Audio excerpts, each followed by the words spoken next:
Sa iyo lamang daw ang pinakamataas na papuri, pagsamba sa iyong pangalan, kataas-taas ang pangalan namin Panginoong Sus. Amen and Amen. Praise God. Okay, so mag-start na po tayo. Saglit lang, medyo sisinga lang ako para makahinga yung sana. Saglit lang po. At barado ang aking ilong. 1 minute, saglit lang po.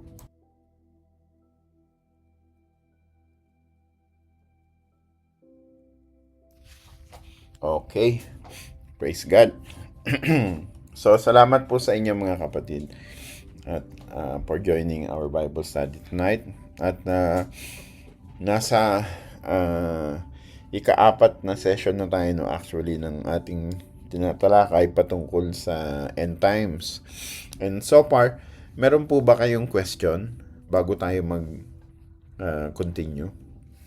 Meron po ba kayong question so far dun sa ating mga natalakay na?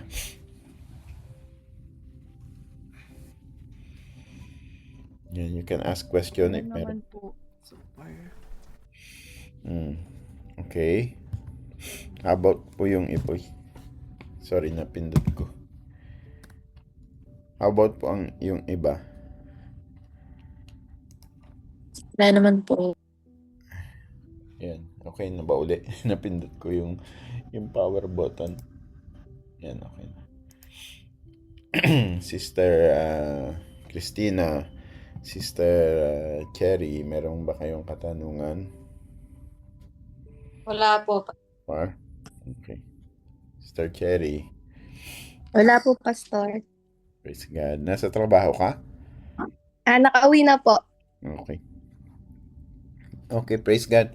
Kung wala po kayong katanungan, so we'll just go ahead with our Bible study. So, magkaroon lang tayo ng maiksing review, no? So, sabi ko nga, no, ang topic natin na pinag-aaralan is about end times. And nangyari sa'yo? Is about end times and nasa ika-apat na series na tayo, no? Ika-apat na session na tayo nitong ating pinag-aaralan patungkol sa saglit lang po at yung aking cellphone. Yan. Nasa ika-apat na session na tayo ng ating pag-aaral patungkol sa end times, no? Again, itong pag-aaral nito about end times, this is not to kumbaga mag-instill ng katatakutan sa atin. Ngunit bilang mga Kristiyano, mainam na malaman din natin ito. Although ako personally bilang pastor, hindi ko in-advise na dito tayo mag-focus, no? Because alam nyo ang dapat na pinagpo-focusan natin is ang ating sariling pananampalataya. Kaya sabi ng salita ng Diyos, 'di ba? Work out your salvation, no?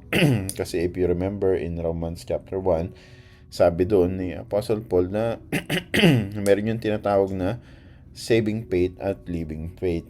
Now, tayo mga mananampalataya na gaya namin, ay tayo ay nandun sa yun nga tinatawag na living faith, kung saan sinasapamuhay natin yung ating pananampalataya, no? Tapos na tayo dun sa saving faith. Yung saving faith, that is a one time off, no, na kung saan tayo ay sinave or na-save ng ating Panginoong Hesus. However, right at this moment, we are at this kung saan yung tinatawag natin na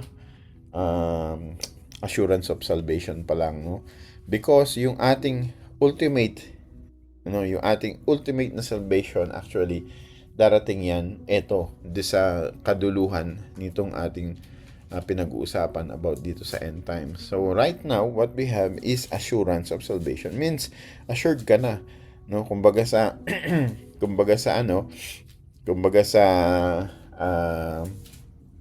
sa basketball, kumbaga sa quarter finals, semifinals, pasok ka na, assured ka na, no? So yan yung yan yung sitwasyon natin. no? And then yung pinaka-final, yung pinaka-salvation talaga will happen, no, at the end. At ito rin yung part ng ating pag-aaralan, no? So marami na tayong nadaanan. Nag-umpisa tayo sa in our first session, nag-umpisa tayo to discuss about end times, kung saan teka lang, tanggalin natin itong ano para makita ko yung yan, kung saan, no, na ating pong pinag-aralan about end times ay makita natin yan sa Hebrews chapter 1 verse 2, no? Yung tinatawag na last days. So ibig sabihin, ito palang last days again, no, bilang review is hindi yan future event, kundi nagsimula yan noon pa man nung nagminister ang Panginoong Hesus, even during the time ng mga apostles, no? Makita natin diyan, but in this last days He has spoken to us by His Son. So during that time na nagminister ang Panginoong Hesus, tinatawag na nandun tinatawag na yan na last days. And even sa time ng mga disciples in Acts 2, no, 16 to 17, or let's say 17, no, sabi niya, in the last days God says, I will pour out my spirit on all people. So kaya makita po natin, no, na ito palang last days na to ay this is not a excuse me, this is not a future event, kumbaga, no, but this is a or kaganapan, proseso na nangyayari na ngayon. Saglit lang po, i-share ko lang ito. Saglit po. Share ko lang. Okay. So, let's go back. Now, then after that, we talk about yung tinatawag nating rapture.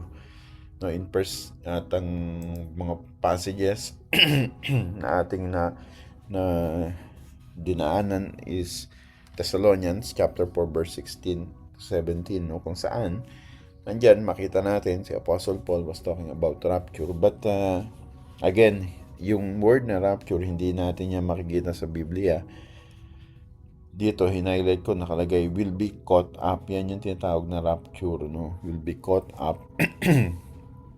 At ang context nito, hindi kung bakit sinabi ni Apostle Paul sa kanila, in particular yung 1 Thessalonians chapter 4 verse 16 to 17, is because Apostle Paul was trying to comfort the believers. Mga believers po ang kausap ni Apostle Paul dito, you know, mga mga believers ng Thessalonian church, kasi sila ay they are sort of nangangamba or ano ba yung concern yun doon, paano na yung kanilang mga maybe mga kaibigan or mahal sa buhay na nangamatay na mananampalataya. So ang concern nila is paano na sila, hindi sila maliligtas kasi patay na sila, at kami lang na mga nabubuhay ang maliligtas. So I'm just paraphrasing, no, para mas maintindihan natin. So ngayon ang ginawa ni Apostle Paul to comfort them, ang sabi ni Apostle Paul, hindi ganoon. Actually, ang mangyayari is mabubuhay muna yung mga patay na mananampalataya. Yan yung makikita natin sa 1 Corinthians 4:16 and 17. And sabi niya, then after buhayin yung mga mananampalataya na namatay na, tayo na mga nabubuhay pa, I will be caught up together with them in clouds. Yan yung highlight ko na yellow, no? Yan yung tinatawag na rapture. So that's why nagkaroon nung tinatawag natin na rapture. And ito yung na sa pag-aaral din natin na nabanggit natin na meron palang tatlong klase yung mga scholars, no, na kinikilala. Merong pre-tribulation time, merong tribulation, mid-tribulation time, saka merong post-tribulation. So ano yun? Again, yan yung mga time kung saan mangyayari yung rapture na paniniwala ng mga scholars. Okay? So, now, hindi ibig sabihin yan na nagko-contradict sila kasi hindi lang naging crystal clear kasi kung kailan talaga yung exact time, no? Pero what is clear is that babalik ang Panginoon at kukunin niya ang mga mananampalataya, no? Ha? Amen daw sabi ni Pastor Raja. Okay. Then after that, sa pag-aaral natin next is we studied about the sorry, medyo inuubo ako at mainit na kasi nagpapalit ng panahon, medyo may sipon na ako, inuubo ng konti, pagpasensyaan nyo na po. So after that, diniscuss natin yung millennial reign of Christ, no? At ito ay ang mga passages na tinignan natin is in Revelations chapter 20, no? Particular chapter 20 verse 1 to 6. Kung saan, yan, nakikita nyo naman dun sa Biblia, nakalagay the 1,000 years, no? 1,000 years na pagre-reign ng ating Panginoong Hesus, no? So, this is the period of the Lord Jesus Christ's reign in righteousness, no? So, tinalakay natin dyan kung ano-ano yung mga mangyayari, sino yung mga makakasama dyan during the millennial reign of Christ. Tapos, anong klaseng reign? Paghahari ba yan? Is that a spiritual, is it a kind of spiritual reign lang, kumbaga na spiritual na paghahari lang or physical na paghahari, no? So yan yung mga dinaanan natin, pinag-aralan natin. I think we took two sessions in millennial reign of Christ, if I'm not mistaken. Tama ba, Pastor John? 2 session yung ginamit natin, or yung Tuesday na pag-aaral natin. So, and also last Tuesday, we discussed after nung 1,000 years ng millennial reign of Christ, what will happen no, after the 1,000 years. So nasabi natin na sa Revelation chapter 20 verse 7, no, sabi diyan, when the 1,000 years are over, tapos na yung 1,000 years, sabi Satan will be released from prison, no? So after pala ng 1,000 years ay pakakawalan si Satan, no? Pakakawalan si Taning. And then what will happen? Pagdating ng Revelations 20 verse 8, sabi diyan, and itong si Satan, once he is released, he will go out to deceive many nations, no? He will deceive the nations again, no? Again, because right now he is deceiving the nations, is deceiving people, no? And so pagka siya ay pinakawalan na after ng 1,000 years ng millennial reign of the Lord Jesus Christ, then he will again deceive the nations. And after that, after niya ma-deceive ang mga tao, ang mangyayari, magpapadeceive pa rin ang mga tao. And sabi nga natin, no, emphasize ko lang yung napag-usapan natin last Friday na dito makikita natin na kasi sa ngayon ang daming reklamo ng mga tao na bakit ganito, bakit ganyan, ang gulo-gulo ng mundo. Pero during the millennial reign of Christ, the Lord Jesus Christ will reign in righteousness. So makikita natin doon na there will be justice, no, magiging maayos, no? Sabi nga in the book of Isaiah, ano, sabi nga doon that yung daw tupa at yung wolf, they will live together. So ibig sabihin yung prey saka yung predator, imagine niyo yung prey saka predator living together. So ibig sabihin walang walang sigalot, no, walang pag-aaway. So yun yung pinakikita doon. So imagine mo, namuhay ka na ng maayos for 1,000 years, ng ang ganda-ganda ng buhay. After 1,000 years ng pinakawalan Satan, dinisib ang tao, nagpadisib pa rin ang tao, no? And then nagkaroon na naman ng rebellion, no? So ibig sabihin lang, no, na ang problema kasi talaga is ang puso ng tao, no, which is deceitful. No, so yan yung binigyan natin ng diin last Tuesday. And saan na tayo? Revelations 20 verse 9. Makita natin sa Revelations 20 verse 9, magkakaroon ng rebellion. Ang sabi diyan, they march across. Teka lang, tanggalin ko to, hindi ko mabasa yung Bible. Yan. They march across the breadth of the earth and surrounded the camp of God's people, the city he loves. But fire came down from heaven and devoured them. No? So, makita natin dito na nagkaroon na naman ng rebellion, nagkaroon na naman ng kaguluhan. No? And then, Revelations 20 verse 10, ano nangyari? Ito na yung nadipit na si Satan. No? Sabi diyan, and the devil who deceived them was thrown into the lake of burning sulfur, where the beast, the false prophet, had been thrown. They will be tormented day and night forever and ever. So, here, from Revelations 20 verse 10, itong si Satan ay nasa lake of fire na siya, no?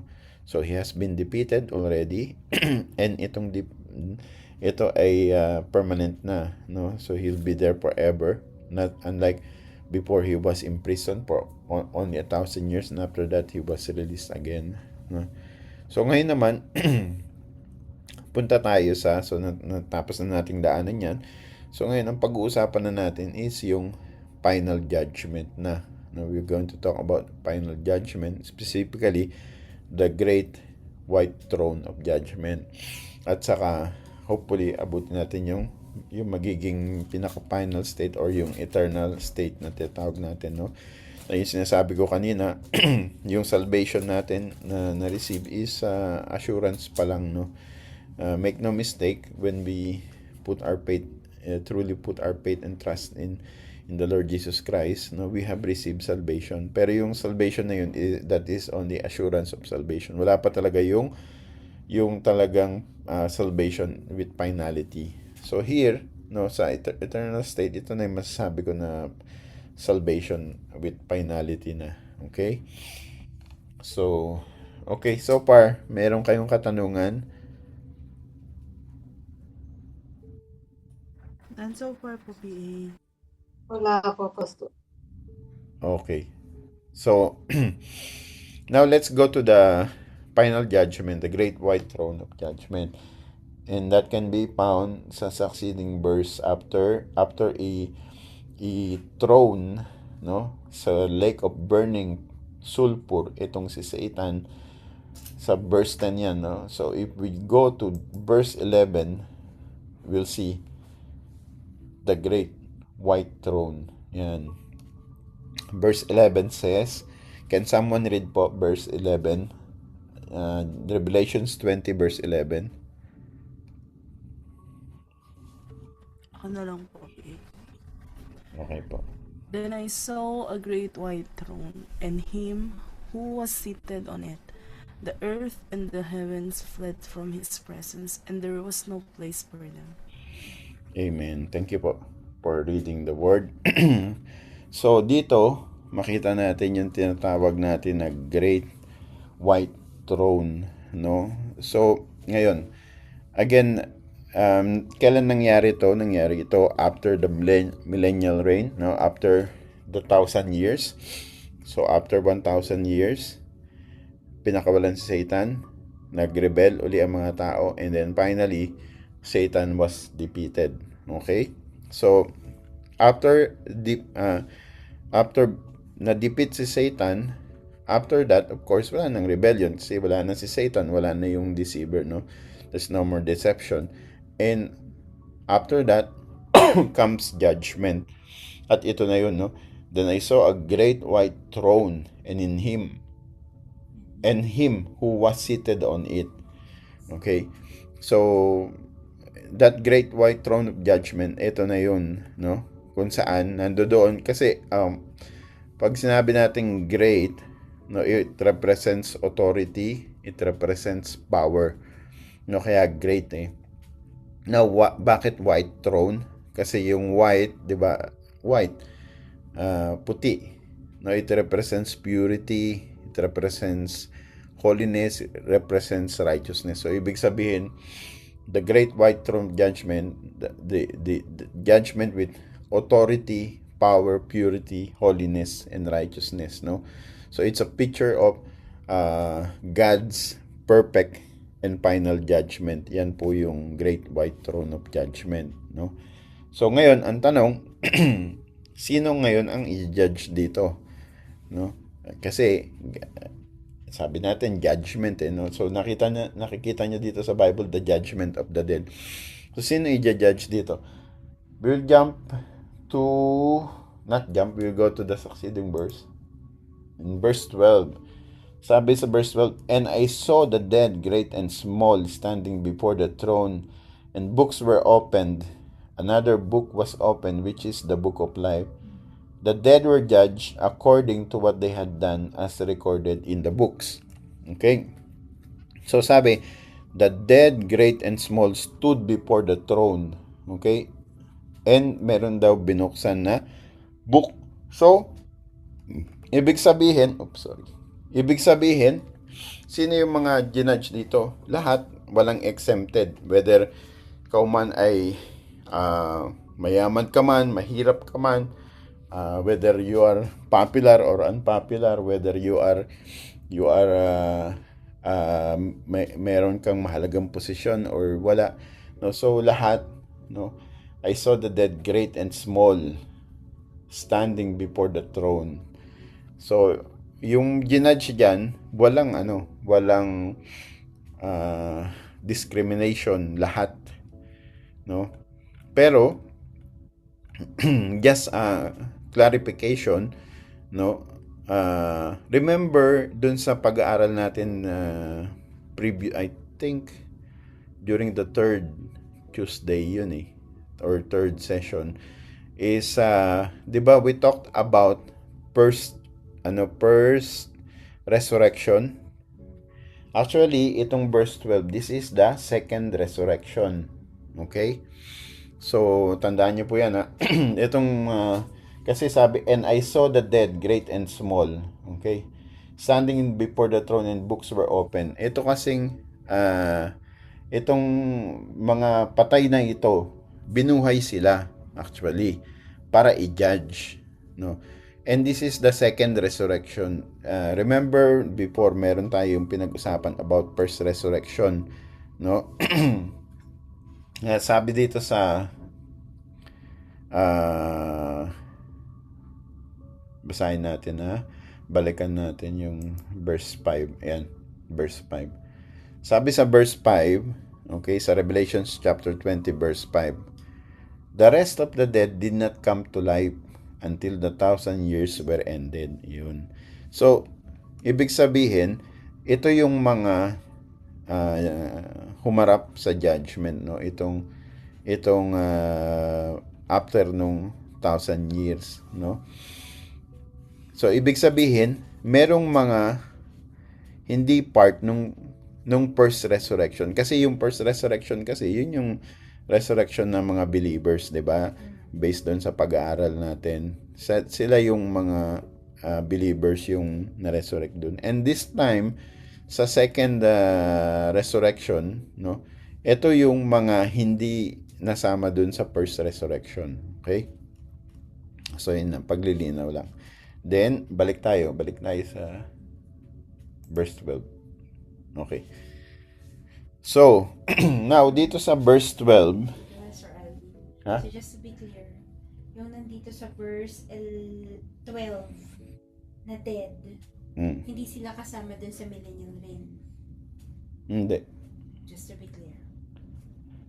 Kasi ang kasama sa millennial reign, yung kasama sa first Kasi resurrection. balik tayo Sabi dito, the rest of the dead did not come to life until 1,000 years were ended. So, ibig sabihin, itong verse 12, ito yung mga after. No, after. So, kasi kung titignan mo to, the rest of the dead did not come to life until the 1,000 years were ended. So, hindi, maaari ding, ano ba yung tanong mo? Kung sino yung mga dead na yan in particular. Hindi kasi okay. Sa first resurrection kasi, okay, maraming namatay. Or marami nang patay, ibig sabihin kasi thousands of years na, di ba? Tapos sa first resurrection, ang binuhay lang is mga believers. Mga namatay na believers. So mayroon pa ring naiwan na mga patay na unbeliever. Okay? So unbeliever siya, yung mga naiwan na namatay kasi mga believer lang yung binuhay. So, kaya sabi, the rest of the dead did not come to life until the 1,000 years were ended. So, kasi after ito na yun, nandito na tayo. After 1,000 years, ito na yun, lahat. Ibig sabihin, lahat ng mga patay, no, yung patay mula pa noon, na hindi mananampalataya, Na hindi kasama sa first na hindi binuhay sa first resurrection, kasi yung first resurrection, that is resurrection of believers yun So, kung unbeliever siya, hindi siya mapapasama dun. So, this time, sa second resurrection, whether unbeliever or believer na namatay, kasi of course, after ng first resurrection, may mga believer na rin na namatay, di ba? Kasi nga, sabi nga, mayroong mga sumisigaw yung mga binihead, di ba? Yung mga binihead, hindi sila tumalikod sa kanilang pananampalataya to the point na sila'y pinugutan ng ulo, no? They were beheaded. So, of course, mga mananampalataya yun. Ang sabi nga nila, di ba, when are you going to avenge us? Sabing ganun nila. So, kasama sila sa mga na-resurrect din dyan. Pero kasama din yung mga unbeliever. No? So, ngayon, may nag-raise ng si Sister Christina. Sister Christina, may katanungan ka? Opo, Pastor. Sorry po, hindi ko po kasi nakuha kung kailan kasi yung first resurrection. Kung kailan yung first resurrection? Opo. Okay. So, yung natandaan mo yung pag-aaral natin, second, yun I think yung about rapture.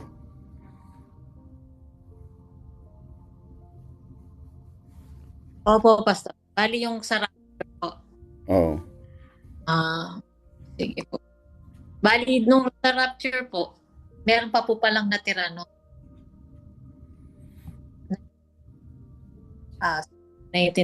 Akala ko kasi nung rapture, lahat-lahat na. Hindi, kasi 'di ba kumbaga wala pa tayo sa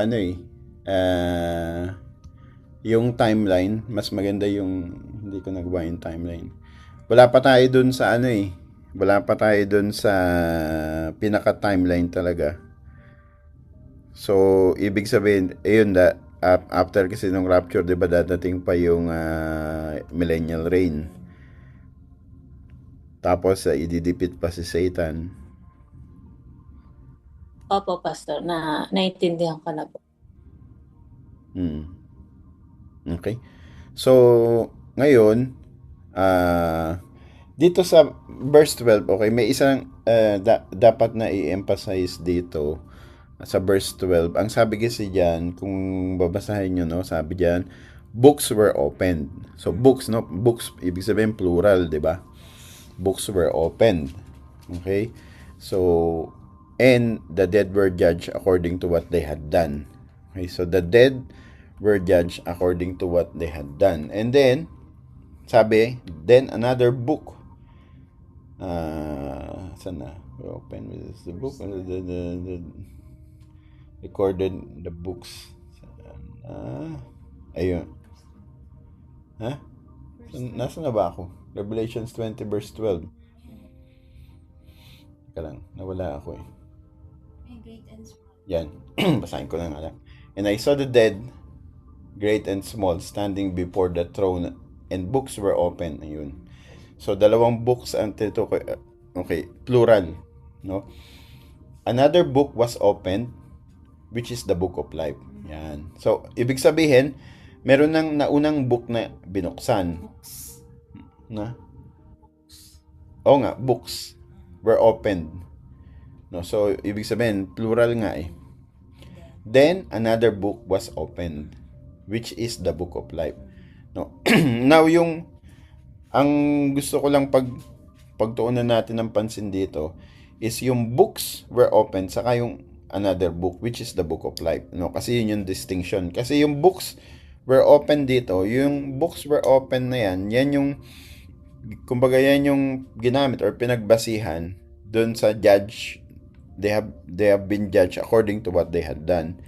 Now, then yung another book were open, which is the book of life. Yan yung ang sabi diyan, the dead, which is the book of life. The dead was judged according to what they had done, as recorded in the books, no?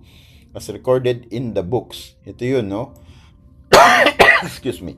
As recorded in these books were open, ginudge yung mga nangamatay na binuhay, no? The sea gave up the dead that were in it, and death and Hades gave up the dead that were in them. Then each person was judged according to what they had done. Nasa na yung ito. Anyone, ito yung sa book of life na sa verse 15. Anyone whose name was not found written in the book of life was thrown into the lake of fire. No. So meaning, ayun nga, merong dalawang books, no, na hindi lang dalawa actually, pero yung unang books kasi marami, sabi books eh. So meaning yun yung kumbaga yun yung books of work kung titignan natin sa context, kasi they were judged according to what they have done. So meaning yun yung books ng kanilang mga nagawa, no? Kaya tawagin natin books of work. And then books of deeds. Then yung another book is the book of life, no? So yung book of life, isa lang yun. So yung book of life, gaya nga dito sa verse 15 ang binasa natin, no, anyone whose name was not found written in the book of life was thrown into the lake of fire. Kasi yung book of life na yun is yan yung kumbaga, this is the book that belongs of those who belongs to our Lord Jesus Christ, no? Ito yung mga mananampalataya. At yun nga, yung sa verse 15, ito na yung pinaka-final verdict. Kasi anyone whose name was not found written in the book of life was thrown into the lake of fire. That's why when we do the prayer of acceptance, which is we are not saved because of the prayer of acceptance, but we are saved because of our faith, no? And faith, belief, faith and trust in the Lord Jesus Christ, diba? For God so loved the world that He gave His one and only Son, that whoever believes in Him shall not perish but have eternal life.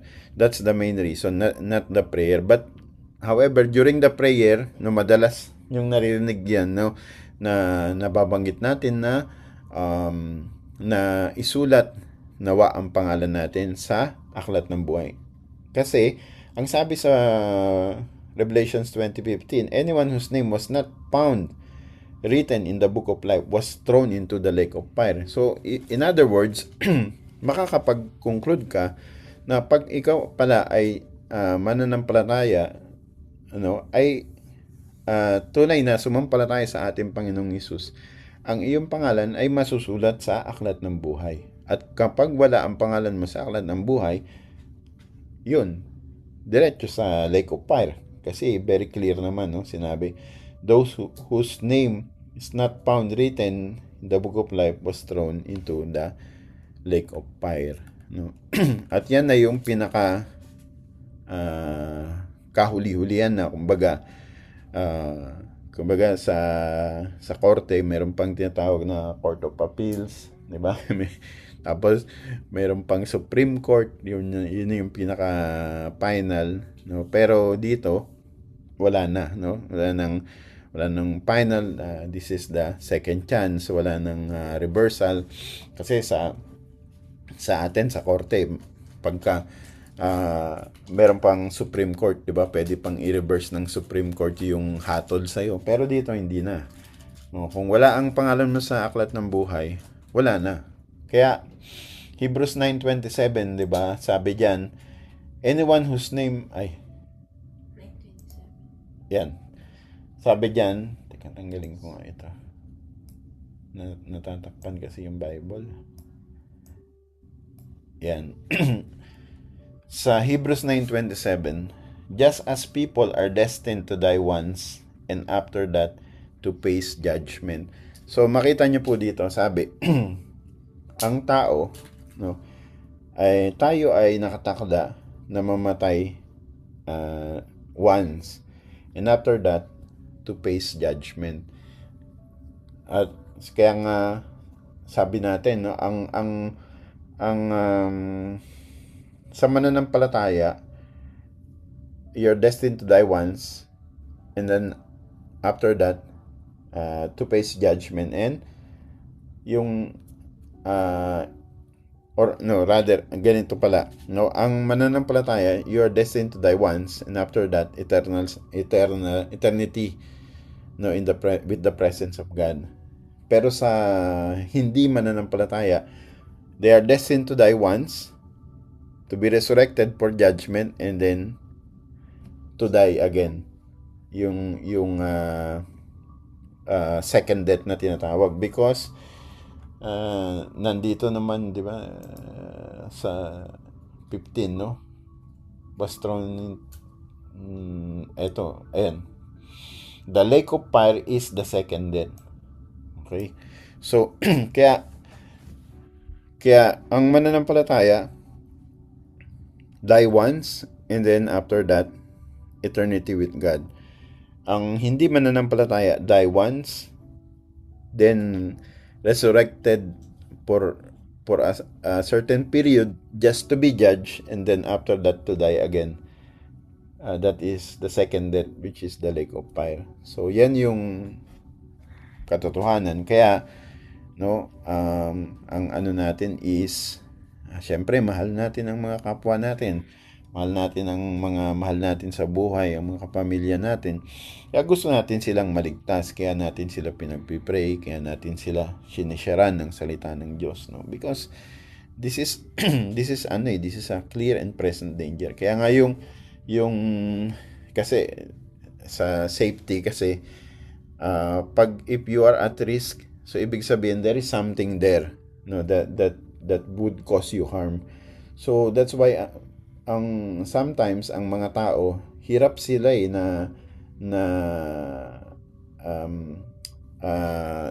natanggapin ang Panginoong Hesus. Bakit? Kasi wala sila, hindi nila nararamdaman yung yung danger. So, for example, pagka mainit, so syempre mainit, so anong gusto mo? Hahanapin mo yung aircon, di ba? Kasi gusto mong malamigan kasi nararamdaman mo yung init. Ganun din naman pag malamig, gusto mo sa mainit. Pero kasi ang tao, itong pinag-uusapan natin, itong second lake of fire, hindi pa nila nararanasan eh. Kumbaga, wala kasi doon yung clear and present danger pa eh. No? So, kaya, kumbaga, kampante ang tao.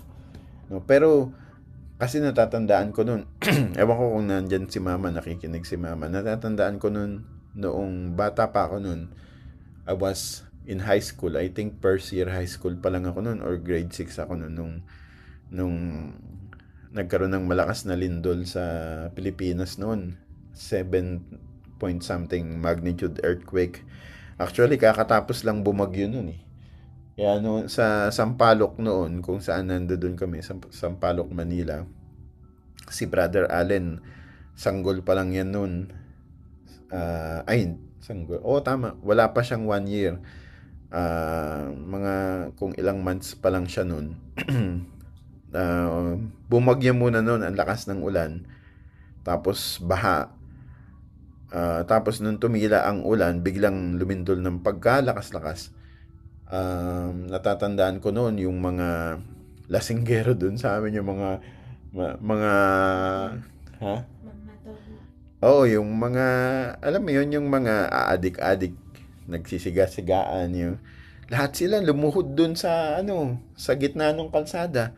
Kasi ang tagal ng lindol, sobrang lakas ng lindol, talagang matatakot ka. Ako kasi bata pa lang ako nun eh. Although natatakot din ako, pero somehow, wala pa nga akong ganong klaseng awareness. Pero silang lahat, nakita ko sila. Kasi lumabas kami dahil nga sa lakas ng lindol, baka mag-collapse yung bahay. No, lumabas kami, tapos yun, nakita ko yung mga tao nandun, nakaluhod sila, lahat sila nagdadasal. Bakit? Kasi nandun yung danger, no, nararanasan nila currently. Kaya, ang natural tendency is humingi ng tawad, tumawag sa Diyos. Ay, yun, kaya nga meron tayong 'di ba? Meron tayong kataga, nasa huli ang pagsisisi. Kaya yan yung ayaw natin na maranasan ng mga mahal sa buhay natin. No? Praise God, kasi tayo, nakakilala tayo sa Panginoon, no? At papatuloy tayo, kaya nga nandiyan kayo, nakikinig kayo ng nag-aaral tayo ng salita ng Diyos, kasi gusto nating mas makilala pa, mas lumawig pa ang ating pananampalataya. Romans 10:17, faith comes from hearing the word of God, di ba? So praise God. Kaya lang yung sa iba, no, and sometimes pagka yung mga tao sinisharean mo sila, sometimes ikaw pa yung lumalabas na masama, no? Hindi, kasi hindi nila kasi naiintindihan. Sabi naman ng Biblia, the prince of this world has blinded their mind. No, kaya alam nyo yung pag-share, hindi yan kumbaga, hindi ang gawaing physical, is gawaing spiritual yan. What I'm trying to say is, kung ang balak nyo is sharean yung mga mahal nyo sa buhay or mga kaibigan nyo, tapos hindi kayo humihingi ng gabay patnubay sa Diyos, na sa banal na espiritu, no, hindi niyo kakayanin, no, in our own, hindi natin kakayanin, kasi spiritual battle yan eh. Kasi yung mga tao na wala pa sila sa Panginoon, sino ang may hawak sa kanila? Si Satanas, no. So that's why it's spiritual battle. So kaya kailangan talaga na idaan natin sa dasal at sa pananampalataya. Okay? So ngayon, may katanungan kayo so far? Ako po, Pastor, meron. Sige, yes po, Brad Manuel. Ano pong tanong mo? Gusto ko lang pong ipa-clarify po yung sa, di ba meron tayong books na mako-open. Sabi niya, each person will be judged according to their to what they have done. So, categorically, good and bad po yun, di ba? Sino gumawa ng mabuti o hindi mabuti. So, ang tanong po, ano po yung possible na judgment sa kanila? And sino po yung mga taong ito, kasi each person eh. Lahat. O, kasama yun yung mga save o hindi. Tapos, ano po yung magiging possible na judgment po nila according to what they have done. And after that po ba, yung halimbawa, lahat din yung mga na-judge to according to what they have done, titignan din sila sa Book of Life. Mm. Yun po. Okay. So, ah pat tungkol muna dun sa ano, sa judgment, no? 'Di ba sabi sa Revelations 20 verse 12, punta tayo dun muna.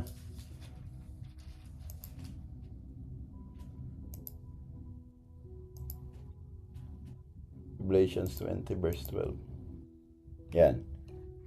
So, sabi diyan, judge according to what they have done, no? So, dito, pinapakita dito kasi yung final judgment, no, during the great white throne. So, una, hindi lahat ng tao iisa yung judgment na pupuntahan. Kasi merong distinction yan sa Bible eh. Sa unbelievers, sila yung nasa great white throne of judgment. No, dito sa great white throne of judgment, they are judged according to their works, no? Hindi para iligtas sila, kundi para ipakita yung kanilang kamalian. No, kasi kahit anong good works, hindi yun sapat para ma-save without the Lord Jesus Christ. So ibig sabihin, hindi yun, it's not a question about save, but they're going to be judged to show, no, yung kamalian nila, no? Kaya ang ending, kung wala ang pangalan, 'di ba sa verse 15 yung binasa natin, kung wala ang pangalan nila sa aklat ng buhay, no, judge na sila, and they will face second death, no? So ibig sabihin, yung judgment na yan, hindi yan i-judge na hindi sila i-judge na maaari pa silang masave or hindi. But yung judgment na yun is part na pagpapakita sa kanila nung, kaya nga works yung titignan dun eh, yung kamalian nila, yung mga mali nilang ginawa, no? So ibig sabihin, hindi yun to judge them whether you go to the lake of fire or not. Kasi it's clear, kung wala ang pangalan mo sa aklat ng buhay, so ibig sabihin kung hindi ka nanampalataya, ay you go to the lake of fire. That is final. Kaya dito, yung judgment dito na tinutukoy is actually they are judged according to their work, not to save them, no, pero para ipakita sa kanila yung guilt nila, no? Kasi tama yung sinabi mo, kasi ang tao merong bad works, merong good works, pero hindi ibig sabihin nun na yung good works nila maliligtas sila. So maaring po pwede rin na during that time, kasi for example, i-relate ko lang sa normal na court, 'di ba? Pagka ang korte nagkaroon ng hearing, 'di ba, sasabihin yung kaso, o ito yung charges sa iyo. We found the defendant guilty beyond reasonable doubt, kasi ito yung mga naging ebidensya, no? So kumbaga nandoon pa rin yung fairness, kumbaga, no? So kaya nga sabi books, kaya sabi diyan books were open, maraming libro, pero yung sa Book of Life isa lang. So yan yung sa unbeliever. Now, para sa believer, yung believer hindi sila kasama dito.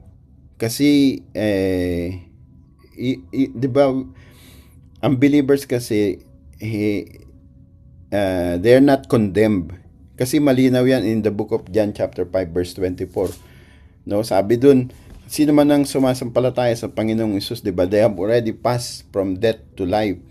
No, kaya nga sabi natin, pag nanampalataya tayo sa Panginoong Hesus, we are assured of our salvation. So kung sino man yung sumasampalataya sa Panginoong Hesus, they have already passed from death to life. So ibig sabihin, hindi na sila i-judge for salvation or for condemnation, no? Pero hindi ibig sabihin, so yung sa tanong mo na ibig sabihin ba nito na walang judgment ang believers? Meron. No, merong judgment ang believers, pero different different judgment. Ito yung judgment ng rewards na tinatawag natin. Hindi punishment kundi rewards. No, based on how they live for the Lord Jesus Christ. Okay, for example, believer ka nga, okay, mananampalataya ka sa Panginoong Hesus. Pero paano ka namuhay? Saglit lang, may mga nagjo-join pala. Yan. Pero paano ka namuhay? 'Di ba? Gaya nga sabi ni Apostle Paul, no? Si Apostle Paul ba yung sabi nun? O Panginoong Hesus. Yung kasi lahat ng mga gawa natin dadaan sa fire, 'di ba? Si Apostle Paul, it will be tested. So pagka ikaw daw ay mananampalataya at yung iyong gawa, no? Yung iyong gawa, teka, hanapin natin yung verse para mas maging clear. Teka lang okay, hanapin mo yung verse, Pastora John. So, so ibig sabihin,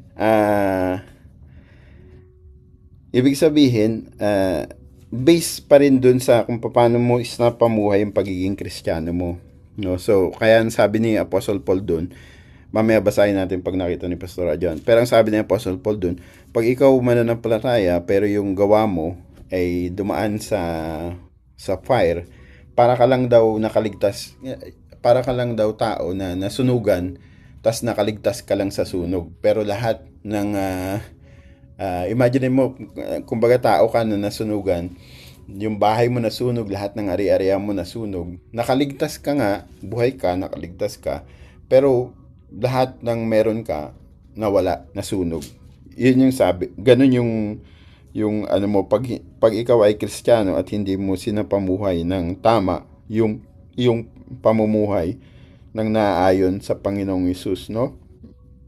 So, nakita mo na? Mano-mano kung hinahanap. Sige. So, sige, hanapin mo lang muna. Then, regarding dun sa after ma-judge according to works, titignan pa ba yung sa Book of Life? So, after i-judge according sa work, kung titignan pa ba yung Book of Life? Kasi kung titignan natin yung sequence, ang sagot is yes. Kasi kung titignan natin yung sequence sa Revelation, ipapakita muna yung works, no? Then yung final confirmation. Kasi 'di ba sa korte ganun ang bakit? Ano nangyari? Okay, kasi 'di ba sa korte ganun, pinapakita muna, no, yung sequence. Then sa huli yung confirmation. Actually, kung titignan natin, kasi nga, kapag wala ang pangalan mo dun sa Book of Life, so ibig sabihin ko, sure ball na yun di ba? Na judge ka na. Pero, ang proseso, based dito, sa nakikita natin, hindi ganon. Ipapakita. Kaya nga, books were open. Papakita yung mga naging gawa. So that, nandun pa rin yung fairness, nandun pa rin yung righteousness na hindi lang basta na i-judge ka or sasabihin na wala ka na, no? Kumbaga in layman's term, kumbaga ipapaliwanag muna sa iyo kung ano ba yung ginawa mo at bakit ka hindi nakaabot doon sa pamantayan ng Panginoon, no? So ibig sabihin, hindi works yung basihan, kundi salvation talaga, no? Yung pananampalataya sa Panginoong Hesus lang talaga ang basihan, at yun yung magiging final basis, kung magiging final basis whether ang tao ba ay maliligtas o hindi, no? Yung works, actually yun yung evidence lang, no? Kasi after natin maligtas, yung works natin supposed to be yan yung result ng ating kaligtasan, no? So kumbaga, pwede nating sabihin na yes, lahat haharap sa judgment, pero hindi pare-pareho yung purpose. Yung mga unbelievers, they will be judged for condemnation based dun sa works nila, and then they will end in second death. Pero yung mga believers, They are not judged for condemnation. No, unlike yung mga unbelievers, they are judged for condemnation. Pero ang believers, they are not judged for condemnation but for rewards, no? At sa huli, yung book of life pa rin ang magdidetermine ng eternal destiny ng lahat, no? At yun nga, so kaya hindi basihan yung mabuti akong tao, namuhay ako ng mabuti, no? Hindi yun yung basihan talaga, kundi yung ating tunay na pananampalataya sa Panginoong Hesus. At kung talaga nandun yung ating tunay na pananampalataya sa Panginoong Hesus, magre-reflect yun sa ating pamumuhay, the way we lived. No? Nakita mo na? Alin Yung- books, yung yung sa kaya- believer? Yung sinabi ni Apostle Paul. Ano sa 1 Corinthians chapter 3? Basahin natin. Ayun, tama. Corinthians nga. 1 1 Corinthians chapter 3. Yan yung may check ko. Okay. So, sa 1 Corinthians chapter 3, verse 12, sabi ni Apostle Paul, "If anyone builds on this foundation using gold, silver, costly stones, wood, hay, or straw, their works will be shown for what it is, because the day will bring it to light. It will be revealed with fire, and the fire will test the quality of each person's work. If what has been built survives, the builder will receive a reward." Yun, no? Yung judgment sa believer. If what has been built survives, the builder will receive a reward. If it is burned up, the builder will suffer loss, yet will be saved, even though only as one escaping through the flames. Yan yung maging condition. Okay. Okay po, Brad Manuel. Meron kang follow-up? Okay po, malinaw po. Maganda na tinanong ni Brad. Maganda na tinanong mo yan. Kasi actually, nung nag-aaral kami noon, tinanong din yan, no? Si Pastora Joan ata nagtanong yan noon, kay Pastor Manny. Okay, so, ngayon, isa sa mga binabato rin na question sa mga Kristiyano na patungkol dito is unfair daw ang Lord, no?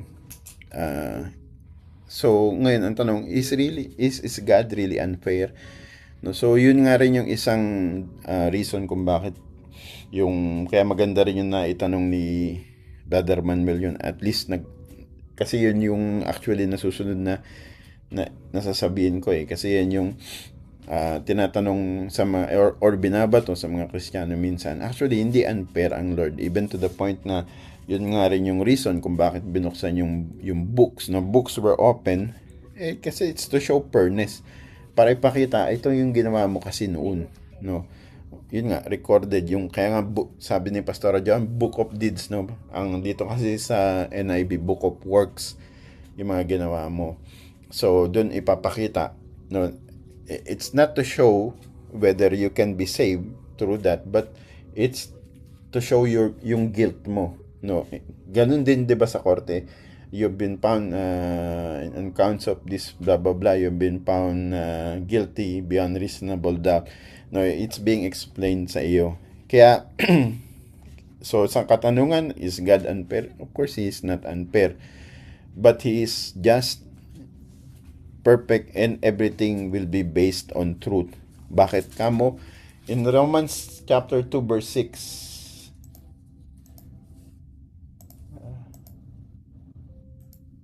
Yan, in Romans chapter 2 verse 6, 'di ba?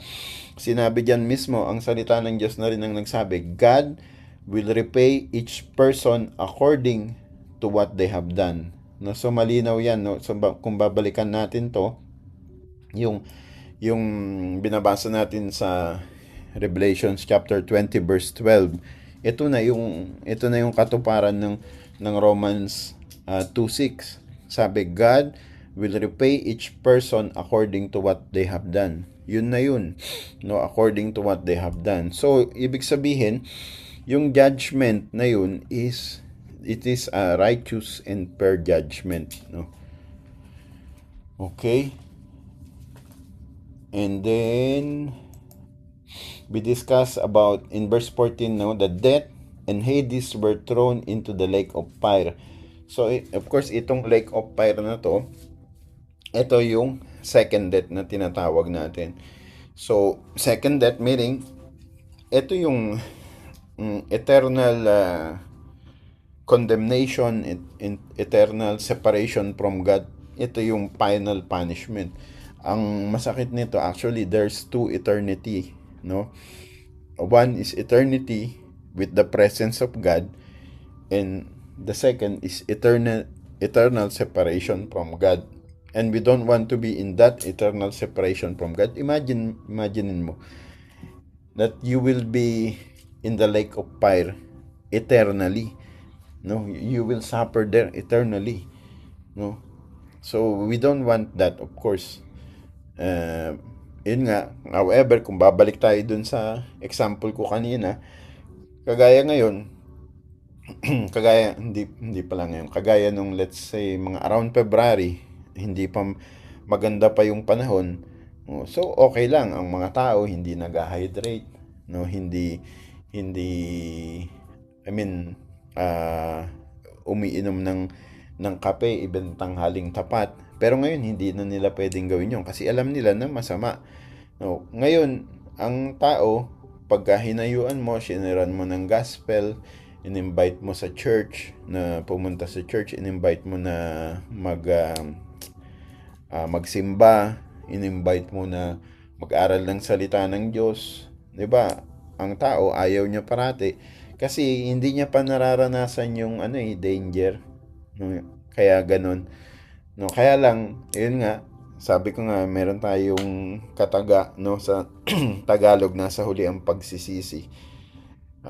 Kasi this will come in a flash, in a blink of an eye, no? Hindi natin kaya nga kagaya nung 10 virgins, kung maalala niyo yung parable of the 10 virgins, 'di ba, pinreach natin yan nung long time ago nung nasa Alto Mama pa tayo. 'Di ba, yung parable of the 10 virgins, yung if I'm not mistaken, 8 yun 'di ba, yung naubusan ng oil. 5 lang ba? Hindi ko maalala. Hindi ko kailangan kong basahin ulit. Pero yung story ng parable of the 10 virgins, ang dinidepict kasi dun is yung oil is ang Holy Spirit, no? Ibig sabihin yung the way they live, or the way we are living. Ngayon yung lima ba yun? Naubusan ng oil. Naubusan sila ng oil, hindi sila naging ready. So dumating ang Panginoong Hesus, dumating yung groom. Groom ba yun? Groom yun, di ba? Dumating yung groom. Yung ready lang ang nakasama, yung hindi ready, hindi nakasama. So kaya ang point dito is, sabi ko nga, hindi natin pinag-aaralan tong end times para maging katatakutan or for whatever reason. Ngunit pinag-aaralan natin to para magkaroon tayo ng awareness na ang mahalaga talaga is maging handa tayo, no? Kaya sabi, work out your salvation with fear and trembling, no? Yun dapat ang gawin natin, work out our salvation with fear and trembling. Kaya alam niyo, mapalad po tayo na nakakilala tayo sa Panginoon, at mapalad tayo na, no, yung panahon natin ginagamit natin, ginugugol natin sa gawain ng Panginoon, no? Kaya pero dapat kasi 'di ba, may kasabihan nga, ewan ko kung narinig niyo na, sabi, busy ka sa kingdom pero hindi ka busy sa king. Kasi yung sa Matthew 6:33, seek first his kingdom and his righteousness, and everything shall be added unto you. Sometimes may mga kapatiran tayo, I'm not referring to JRK Church, no, in general. Sometimes we seek the kingdom pero we do not seek the king, no. Yun yung seek his righteousness, kaya dalawa yun, his kingdom and his righteousness, no. Anong ibig sabihin? Sometimes busy tayo sa gawain pero hindi natin naisa sa pamuhay, no. So kaya we have to seek his kingdom and his righteousness as well, no. Hindi enough yung lang, yung busy tayo sa gawain, No, at of course, kung hindi ka busy sa gawain, mas maganda naman na maging busy ka sa gawain. Kasi yun yung yun yung good works na pinrepare ng Panginoong Hesus beforehand for us to do. Na makikita natin sa 2 Corinthians chapter 9 among other passages. Okay, so yan po yun. So again, yung lake of fire or yung hell, no, na commonly known, yan yung second death, no. At remember during this time sa Revelations 20 verse 10, si Satan nandoon na, nasa lake of fire na siya, no. So ibig sabihin, before the great white throne of judgment, itong si Satan nandoon na, nasa lake of fire na. So ibig sabihin doon sa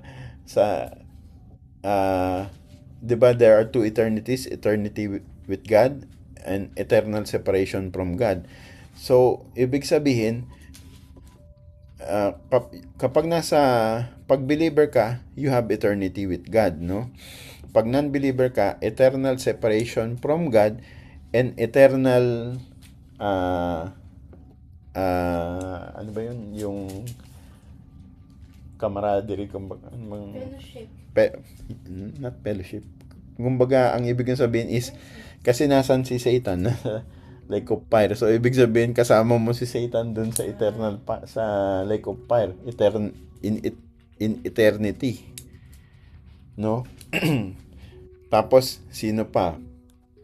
Sa Revelations 19:20, dinaanan natin to nung nakaraan, di ba? Sabi diyan, but the beast was captured, and with it the false prophet who had performed the signs on its behalf. With these signs he had deluded those who has received the mark of the beast and worship its image. The two of them were thrown alive into the fiery lake of burning sulfur. So ang pinakawalan lang si Satan, eh. So ibig sabihin yung mga false prophet na doon sa lake of fire. No, so nandoon na sila, nauna na sila, yung mga false prophet saka si Satan. And then after the great white throne of judgment, yung mga unbeliever will also go to the lake of fire. So ibig sabihin, not only you're not with God eternally, but you will be with Satan and the false prophet, the enemy of God, eternally or in eternity. Okay? So, but here's the good news. Because the Bible, hindi yan nagtapos sa judgment lang, because after judgment, there comes restoration, no? At yun ay makita natin sa Revelations chapter 21 verse 1. The new heaven and the new earth. Then I saw a new heaven and a new earth. So, itong new heaven and new earth na ito, no, this is after judgment, after the removal of evil, no, after the, sabi nating, cleansing. Yan yung new heaven, new earth, no. So ano yung ibig sabihin ng new diyan? Pag sinabing new, hindi siya ibig sabihin na ni-repair yung nasira lang, no, but it's completely renewed, bago. Kaya nga new, no, bago siya. Hindi siya renewed. Hindi completely renewed. Ibig sabihin, completely renewed, ibig sabihin, bago talaga. And, in Revelations chapter 21 verse 3, sabi diyan, and I heard a loud voice from the throne saying, look, God's dwelling place is now among the people. Diba? God's dwelling place is now among the people. No? Among the people. Kasama na natin siya. And He will dwell with them. They will be His people, and God Himself will be with them and be their God. So, ibig sabihin, no more separation from God. We have God's direct presence. No? And sa verse 4, magpapatuloy pa tayo. Verse 4. Yan. Sa verse 4, no? He will wipe every tear from their eyes. There will be no more death, or mourning, or crying, or pain, for the old order of things has passed away. No, no more death, no more mourning, no more crying, no more pain, no? Ibig sabihin, yung broken world before, no, yung death, yung mga sakit, yung pain, yung suffering, no, yung anything na hindi maganda, mawawala na yun completely. No? Mawawala na yan completely. Kaya sabi sa verse 20, sa chapter 22, sabi, they will see His face. No longer will there be any curse. The throne of God and of the Lamb will be in the city, and His servants will serve Him. They will see His face, and His name will be on their foreheads. Wow. No? So, kumbaga may tatak na tayo, no? His name will be on their foreheads. They will see His face. We will see Him face to face. Diba may kantang ganun? And see you face to face.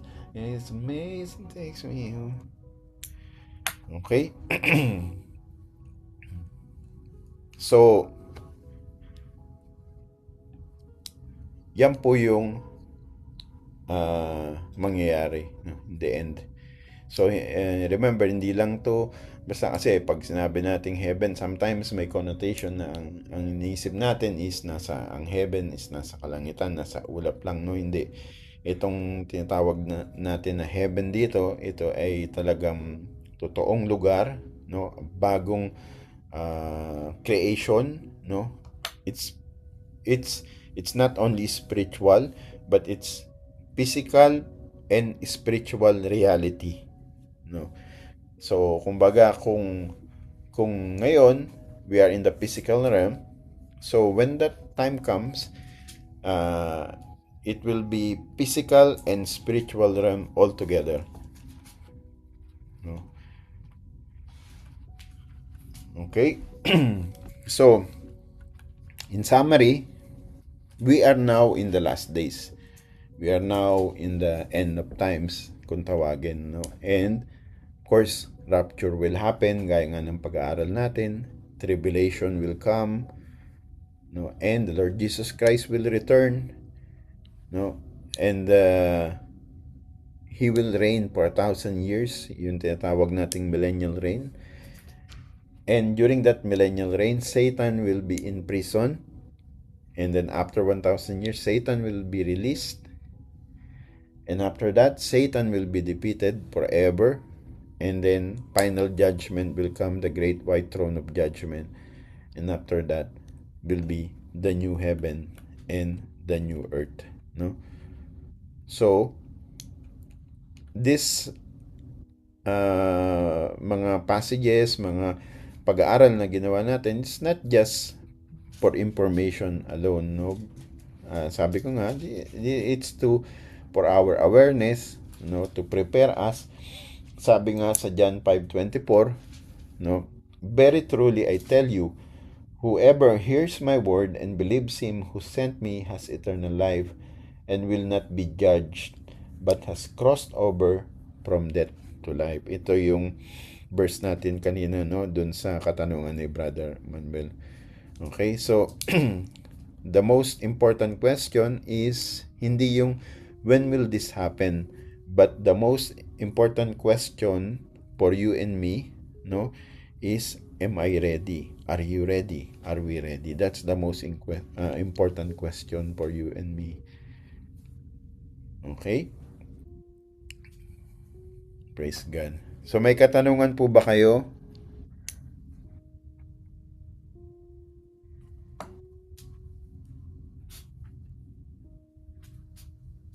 None so far po, PA. Ikaw may katanungan ka? Maalala ko lang yung tanong ni Sis Miguel. Oh, ano yung? Yung sa mag-asawa. Sa mag-asawa? Bakit? Kasi sa Isaiah 65, 17 onwards, in particular sa verse 23, sabi doon, they will not labor in vain, nor will they bear children due to misfortune. For they will be a people blessed by the Lord, they and their descendants with them. So how can they have children? How can they have descendants? Diba? Wala na yung mag-asawa. Mm. So, meron pa rin. Yeah. Okay. Praise God. So, hanggang dyan lang po muna tayo. Meron po kayong katanungan or any insight, please feel free to ask or give your insight. Teka. Okay.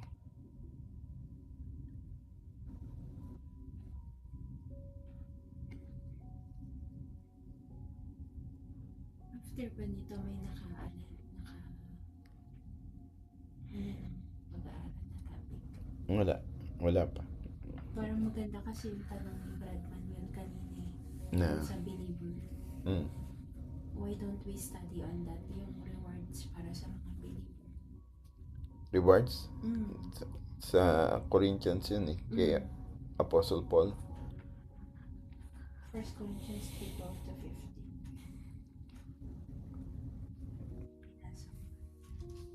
Mm. Yeah, we can do that. Encouragement. Sabi ni Pastora Joanne, sinasuggest niya na ang topic daw natin next is yung rewards. No, kasi yung with respect doon sa question kanina ni Brother Manuel, yung about sa judgment. Kasi ang mga mananampalataya, we will face judgment pero not to condemn, but to, kumbaga ano yun eh, parang awarding ceremony ba? Yung mga rewards natin based dun sa mga gawa ng mananampalataya. So we can have that.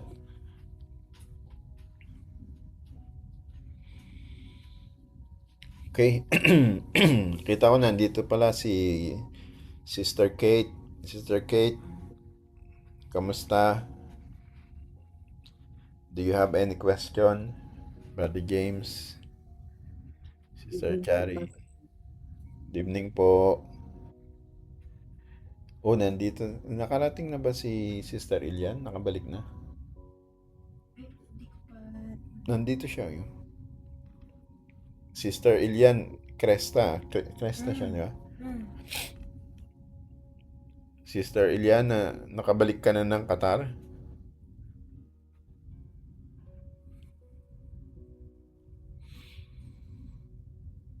Or si Brother Brian to? Okay, praise God. Any more question po?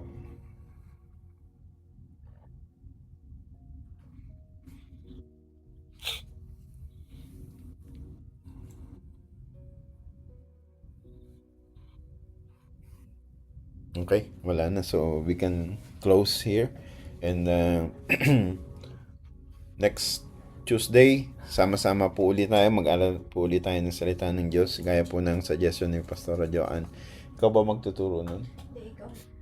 About dun sa topic natin will be about sa rewards ng mga Kristiyano. Ng mga believers. Ng mga Kristiyano. Okay, let's pray. Hallelujah. Father God in heaven, salamat po Lord once more sa gabing ito. Salamat po sa iyong mga salita. Panginoon, thank you Lord that you have made us aware and you're preparing us, Lord God. And gaya nga po Lord God ng aming pong napag-aralan, Panginoon, that in all of this, ang pinakamahalaga is that we are ready and that we are working out our salvation. Yun naman po ang mahalaga. Hindi kami nakapokus dito sa end times, but nakapokus kami, Panginoon, doon sa aming salvation, pag-work out ng aming salvation. And tulungan mo po kami, Panginoon, because we know na hindi sa aming sariling kalakasan is chances are ay kami po ay madadapa Kami po ay magkakamali. Ngunit, Lord God, sa pamagitan ng illumination ng Banal na Espiritu, in particular sa salita ng Diyos, at empowerment as well from the Holy Spirit, and tunay nga, Lord God, the victory is ours. Kaya maraming salamat po, Panginoon, sa mga nakasama po namin ngayong gabing ito, at maging dun sa mga makakapakinig ng pag-aaral na ito. Nawa, Panginoon, ay ito po ay mabless po ang bawat isa, at nandun na yung mga katanungan, yung mga paglilinaw. Maaring ito rin ay mga katanungan ng iba, na ito po ay magbigay din ng kalinawan sa amin, Panginoon. In particular, Lord God, kapag ka po kami marahil kami po ay humahayo or may magtanong po sa amin, Panginoon, pang masagot po namin, Lord God, dahil ito po yung sinabi mo, Lord God, na kailangan nandun yung ready kami sa pag-depend ng aming pananampalataya, of course with humility. So maraming salamat po, Panginoon, sa gabing ito. Nataas ko po sa iyo ang bawat isa, at meron man sa amin, Panginoon, ng mga nangangailangan ng kagalingan, Lord God, you are our Jehovah Rapha, the great healer, the great physician. Lord, let there be healing in the name of Jesus sa aming mga kapatid, Sister Christina, Sister Kate, kaya even kay Mama Nene, at sa mga iba pa po mga kapatiran namin na maaring nangangailangan po ng kagalingan, dumaranas po ng mga pagsubok. Salamat po, Panginoon, at alam po namin, Lord God, na mapapagtagumpayan po namin ng lahat na ito sa pamamagitan mo, Panginoong Hesus. Maraming salamat, Lord God. Kalakasan po, ako po ay nagwiwikan ng kalakasan para sa bawat isa, especially, Panginoon, tomorrow kami po ay sasabak na naman muli, Lord God, sa mga kanyang trabaho, at especially I pray na pakaingatan mo pong bawat isa, lalo na sa panahon kung saan andyan na naman ang tag-init, ang matinding init sa aming pag-travel, sa aming paglalakbay. Kung meron man mga nagtatrabaho sa site, Panginoon, dalangin ko po, Lord God, nandun yung iyong pag-iingat sa kanila, that they will work on site with pillar of clouds, pang protection ng po sila, Panginoon, sa init, at hindi po ma-heat stress or ma-dehydrate ang mga kapatid, Panginoon. Maraming salamat, Lord God, sa gabing ito.